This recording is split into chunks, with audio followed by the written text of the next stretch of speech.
1. Created value is greater than captured value.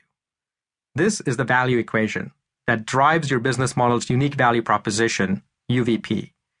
You need to create more value for your customers than you capture back. If your customers don't get back more value, even perceived, than they pay for your product or service, they will not have enough incentive to use your product and your business model will be a non-starter. It is equally important that you run tests early in the business model validation process to ensure that you can also capture back some of this value as monetizable value that can be converted into revenue. I'm a big proponent of testing this as early in the business model validation process as possible. Otherwise, you delay testing one of the riskiest assumptions in your business model, which can be a costly assumption to get wrong.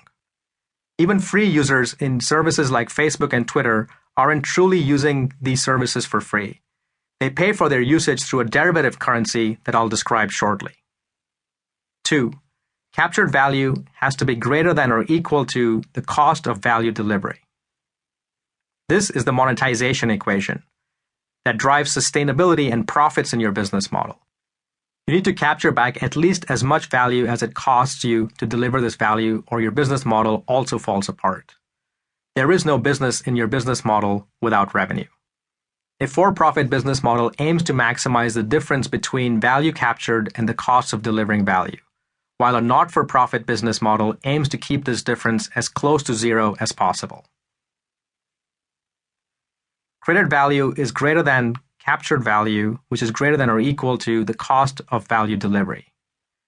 While every business needs to eventually satisfy both of these equations, it doesn't need to do so from the outset.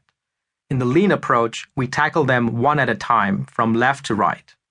After all, creating value for users is a prerequisite to being able to capture value from them, and capturing value from users is a prerequisite to optimizing your cost structure. In other words, the value created for customers is an investment in your business model system that is returned when some of that value is converted into revenue. Capturing value is the common factor in both the value equation and the monetization equation, and key to the definition of traction. Traction is the rate at which a business model captures monetizable value from its users. How is traction different from revenue? While booked revenue can be manufactured in many different ways, traction is revenue that needs to be attributable to key user actions in the past. These past user actions serve as leading indicators for extrapolating future business model growth. I will show you how to deconstruct traction into a set of leading indicators later in the book, but I'll leave you with a simple example for now. Using customer behavior trends and sales data, Starbucks realized that time spent in their coffee shops correlated with more money being spent in their stores. In other words, time spent in a coffee shop was a leading indicator of traction. This was a key insight in Starbucks' differentiated positioning of creating a third space between work and home. While other coffee shops drove you out once you made a purchase, Starbucks welcomed you in, and it paid off very well for them. The customer factory metaphor. We can make this definition of traction even more tangible by visualizing the output of a working business model as a factory.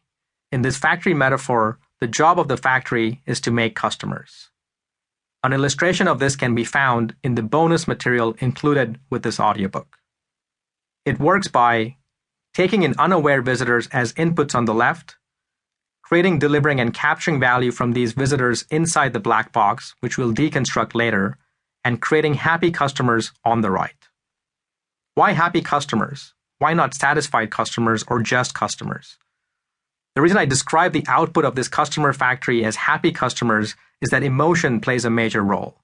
As you'll see later in the book, the customer factory is not simply a mechanical process for cranking out paying customers, but rather a well-designed system for making happy customers.